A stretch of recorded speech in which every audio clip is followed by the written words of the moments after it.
Episode 11. Kisah CEO muda yang berpura-pura culun. Harapan terbesar Lina adalah menemukan kesempatan untuk mengusir Ariel dari rumah Wijaya. Sekarang dia melihat Kauri membantu Ariel berbicara. Dan dia juga menerimanya. Kauri tidak marah karena sudah menikah. Kauri, aku memperingatkanmu. Jangan memiliki perasaan yang nyata untuknya. Jika kamu mengikuti ketidakberdayaan seperti ini, kamu tidak akan memiliki kehidupan yang baik di masa depan. Lihat ibu sekarang. Kamu bisa belajar dari ibu, kata Lina dengan marah. Selama 3 tahun tinggal bersama Ariel, perasaan Kauri terlihat. Bahkan jika tidak ada yang namanya proper LKK Technoscience, dia tidak akan menceraikan Ariel. Terlebih lagi, Ariel yang dapat memfasilitasi kerja sama ini. Ini karena Ariel menolongnya. Alasan mengapa sikap Lina terhadap Ariel sangat buruk adalah sepenuhnya karena dia berpikir bahwa Ariel tidak menjanjikan. Selama dia memberitahunya tentang properti LKK Technoscience, dia percaya bahwa dia pasti akan dapat mengubah sikapnya terhadap Ariel. Tapi, Kauri menghela nafas. Kenapa kamu tidak membiarkanku memberitahu mereka ini? Ibu tidak kehilangan kesabaran denganmu. Aku hanya tidak ingin kamu mengikuti jejakku. Lina memperhatikan bahwa sikapnya agak terlalu agresif, dan dia sedikit melunakkan nada suaranya. Bu, beri dia 1 tahun, dan dia pasti tidak akan mengecewakanmu. Kauri tahu bahwa Ariel berubah untuknya. Meskipun dia tidak tahu perubahan spesifik, dia percaya bahwa Ariel akan sukses. Suatu hari orang yang memandang rendah dia akan memandang dengan kekaguman. Lina mendengus dingin, dan berkata, ini sia-sia seperti ayahmu. Bahkan jika kamu memberinya 10 tahun. Bagaimana jika kamu melihat ayahmu? Apakah kamu berjanji sekarang? Bu, selama bertahun-tahun, meskipun ayah tidak dia hebat, tapi dia tidak memperlakukanmu dengan buruk. Dia belum pernah ke nyonya rumah alias selingkuh. Lihatlah orang-orang seperti paman, yang di luar sana tanpa wanita. Kebahagiaan tidak diukur dengan uang, kata Kauri. Meskipun Lina marah, dia juga tahu bahwa Kauri mengatakan yang sebenarnya. William memang miskin dan tidak memiliki prospek, tetapi dia tidak pernah keluar. Dibandingkan dengan banyak pria, William sangat baik. Oke, aku akan memberinya 1 tahun untuk melihat seberapa menjanjikannya Ariel. Tapi aku memperingatkanmu, kamu tidak bisa membiarkan dia menyentuhmu, kata Lina. Kauri mengangguk. Meskipun dia menghadapi perasaannya terhadap Ariel dengan jujur, dia belum siap untuk membicarakannya. Ketika Lina berjalan dari kamar Kauri ke ruang tamu, hanya William dan Ariel yang terlihat. Di mana Martin dan putranya? Tidakkah kamu bertanya kepadanya? Kenapa mereka pergi? Lina bertanya. William melirik Ariel, dengan sedikit kecemburuan di matanya. Di pintu barusan, Ariel memiliki sikap yang kuat untuk membuat Andika keluar. William belum pernah melihat penampilan Ariel yang lurus dan garang, yang mengakibatkan dia tidak memiliki keberanian untuk menghentikan Ariel. Menantu yang sudah menikah ini tidak berguna selama 3 tahun penuh. Mengapa dia tiba-tiba berubah hari ini? Dan bahkan dia berani memukul Andika. Aku membiarkan mereka pergi, karena nenek mengubah orang yang bertanggung jawab. Dia harus menyelesaikannya sendiri, kata Ariel. Kalimat ini seperti kejutan guntur, meledakkan William dan Lina dari jiwa mereka. Biarkan nenek keluar sendiri. Ini hanyalah katak yang menguap. Ariel, apakah kamu gila? William tiba-tiba berdiri. Lina juga tampak ketakutan. Dan berkata, Ariel, apakah keluarga ini menginginkan suaramu? Apakah kamu tahu konsekuensi dari melakukan ini? Wanita tua itu seperti permaisuri. Meskipun tipe Luna sangat keras, tetapi di depan wanita tua itu, dia bahkan tidak berani bernapas. Dia akan datang. Ariel berjalan ke dapur dengan ketenangan yang tenang. Tiba-tiba Luna merasa bahwa dia tidak bisa melihat melalui ketidakberdayaan apakah dia minum obat yang salah hari ini atau dia tiba-tiba gugup. William, ini, ada apa? Apakah Ariel salah minum obat? Bisik Lina. William menggelengkan kepalanya dan berkata, saya tidak tahu. Tetapi hari ini dia agak berbeda. Luna bingung. Memikirkan apa yang dikatakan Kauri sebelumnya. Mungkinkah dia benar-benar memiliki keterampilan nyata? Kamu bilang, akankah ibu datang? Lina bertanya. William tersenyum tak berdaya dan berkata, "Bagaimana ibu bisa datang ke tempat seperti ini? Selain tinggal di vilanya sendiri, kapan para tetuanya pergi ke tempat lain?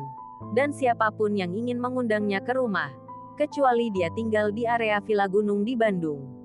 Lina mengangguk. Wanita tua itu selalu ingin keluarga Wijaya memiliki tempat di daerah Villa Puncak. Selama bertahun-tahun, dia tidak pernah mengunjungi kerabat atau anak-anaknya ataupun mengunjungi cucunya. Hari berikutnya, Kauri memiliki kebiasaan berlari di pagi hari dan bangun pukul 6 setiap hari. Setelah berganti pakaian, Kauri berjalan ke tempat Ariel dan berkata, "Masih berpura-pura tidur." Ariel duduk dengan canggung. Dia tidak berharap melihat Kauri pulang kerja setiap hari. Dia tahu bahwa dia bahkan mengikutinya. Lari pagi. Keduanya pergi bersama. Selama 3 tahun terakhir, Kauri telah melakukan jogging pagi yang sama setiap hari. Dan mereka pasti akan melewati area villa. Setelah tiba di jalan di area villa gunung, Ariel bertanya kepada Kauri, "Mengapa setiap hari kamu suka datang ke tempat ini? Jika kamu bisa berlari di jalan gunung ini di pagi hari, udara pasti akan segar, lebih baik." Kauri berkata dengan wajah mendambakan. Selain penduduk di area villa, tidak ada yang bisa memasuki gerbang di kaki gunung. Kauri tahu bahwa ini adalah tempat di luar jangkauannya. Jadi dia akan puas melihatnya setiap hari. "Nenek saya selalu ingin tinggal di sini. Karena hanya dengan tinggal di sini dia bisa benar-benar melangkah ke kelas atas. Kali ini kerjasama dengan LKK Teknosains kemungkinan akan membawa peluang seperti itu kepada keluarga Wijaya. Jadi dia akan bersikap sangat sulit. Biarkan Andika untuk mendatangi saya." Ariel melihat villa di gunung dan berkata, "Aku mendengar bahwa villa di gunung ini akan dilelang. Mantan pemilik pergi ke luar negeri bertahun-tahun yang lalu. Jadi dia mungkin tidak berencana untuk kembali ke Indonesia.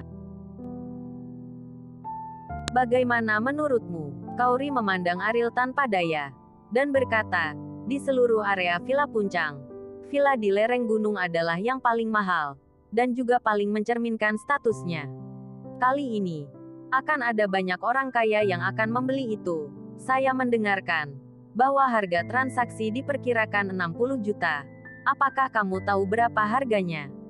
60 juta. Itu banyak. Tapi, tidak terlalu banyak sih. "Ayo pergi," kata Ariel sambil tersenyum. Sebelum pulang, keduanya sarapan bersama. Untuk pertama kalinya dalam 3 tahun, Ariel mencari alasan untuk meninggalkan rumah tak lama setelah dari rumah. Dia pergi ke perusahaan LKK Teknosains.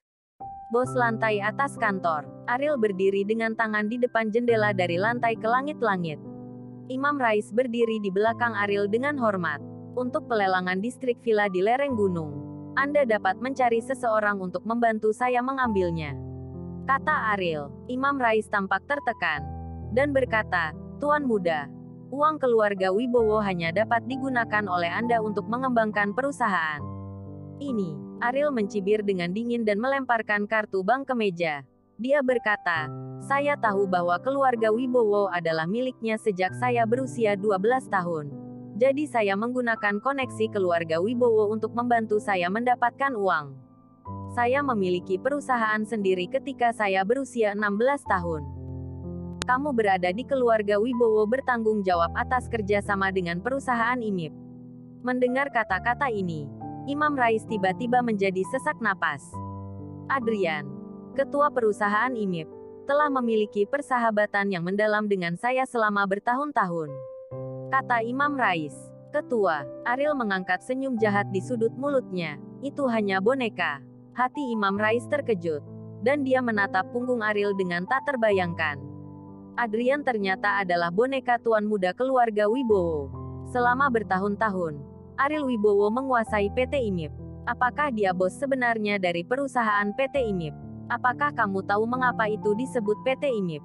Ariel bertanya. Imam sangat ketakutan sehingga dia tidak tahu harus berkata apa. Ereksi ini adalah pedang yang tergantung di kepala keluarga Wibowo. Dahi Imam dingin dan berkeringat. Dia tidak percaya bahwa ketika Ariel berusia 16 tahun, dia membuka jalan untuk dirinya sendiri. Apakah Tuan tidak khawatir di saat itu? Dengan kebebasan pada saat usia 16 tahun. Tidak disangka di saat umur begitu seharusnya dia menikmati masa mudanya. Tetapi ia bekerja keras di saat itu, tidak sebanding dengan tuan tertua keluarga Wibowo.